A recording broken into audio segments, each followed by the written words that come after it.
Je lis du livre de 2 Rois, chapitre 2, les versets 1 à 11, ce qui suit.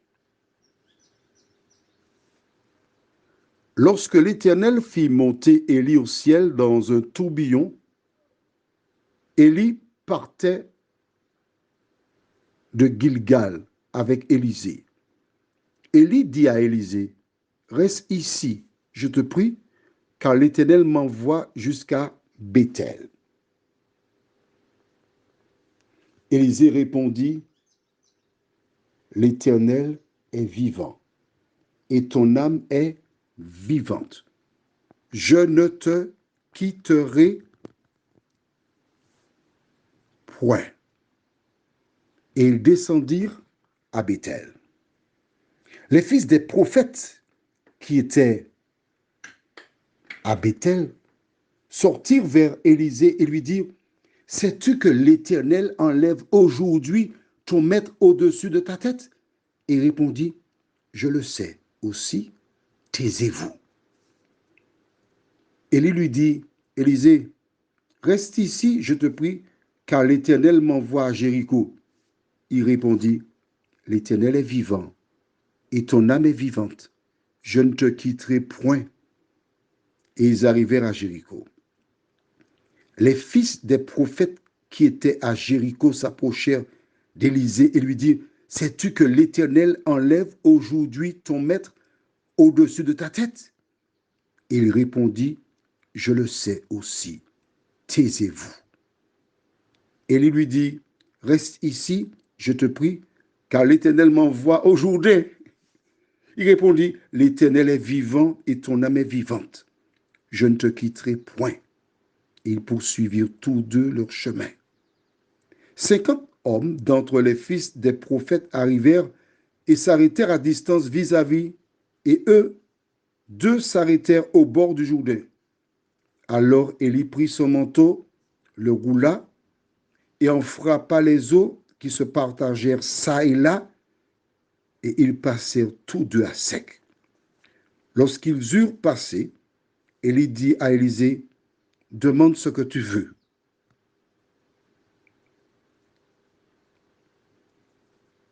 Que je fasse pour toi, avant que je sois enlevé d'avec toi. Élisée répondit, qu'il y ait sur moi, je te prie, une double portion de ton esprit. Élie dit, tu demandes une chose difficile, mais si tu me vois pendant que je serai enlevé d'avec toi, cela t'arrivera ainsi. Sinon, cela n'arrivera pas.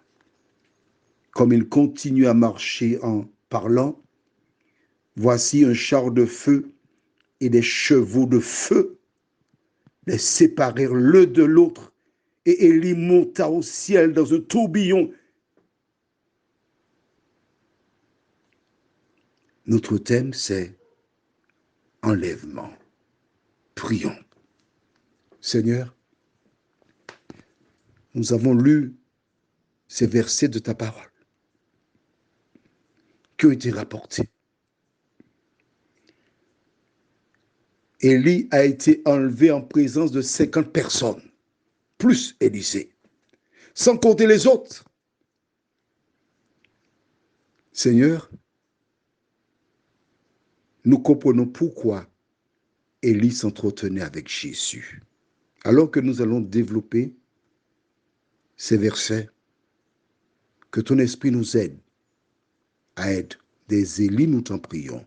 Au nom de Jésus. Amen.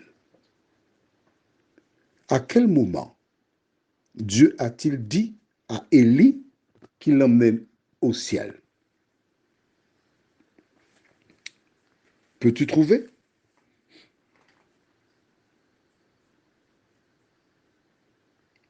Lorsque Dieu a dit à Élie, ok, tu vas nommer telle personne, telle personne, telle personne, telle personne, et toi, tu ne seras pas là. Élie ne savait pas ce que Dieu lui réservait. Exactement comme Moïse. Dieu a dit à Moïse, tu vas mourir.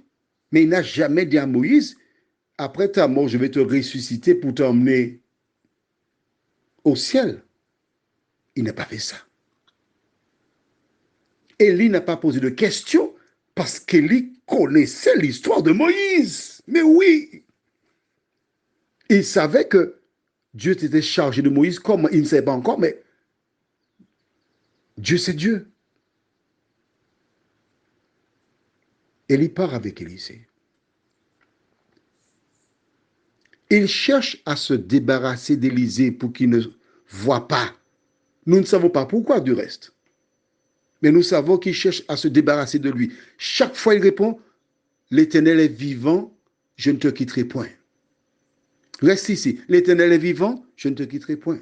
Reste ici. L'Éternel est vivant, comme un disque rayé, il reprend les mêmes choses. Un premier groupe lui dit, sais-tu que l'Éternel enlève Élie aujourd'hui? Donc c'était quelque chose de connu. Lui de répondre, je le sais, taisez-vous. Deux groupes de personnes. Rappelle-toi, Dieu avait posé la question à Élie à 2 reprises. Que fais-tu ici, Élie? Dieu permet que 2 groupes de personnes distinctes disent à Élisée, il sera enlevé. Et conformément à ce que Dieu avait révélé à ces différents groupes, Élie a été emporté dans un chariot de feu et disparu en direction du ciel. Prions. Seigneur, merci pour cette belle histoire d'Élie, qui après avoir élevé le nom de l'Éternel, a pris la fuite. Mais s'est arrêté quelque part et a reconnu qu'il a été lâche. Il a dit, je ne suis pas meilleur que mes pères, Seigneur, prends-moi. Je ne suis pas digne. C'était sa confession. Et c'est pour cela que tu lui donnas rendez-vous à Horeb. Échangea avec lui avant de l'enlever vers le ciel. Seigneur, à travers la vie d'Élie, nous retenons que si nous te sommes fidèles, un jour, tu nous enlèveras pour toujours avec toi, nous t'en prions. Au nom de Jésus. Amen. Je te souhaite une bonne journée.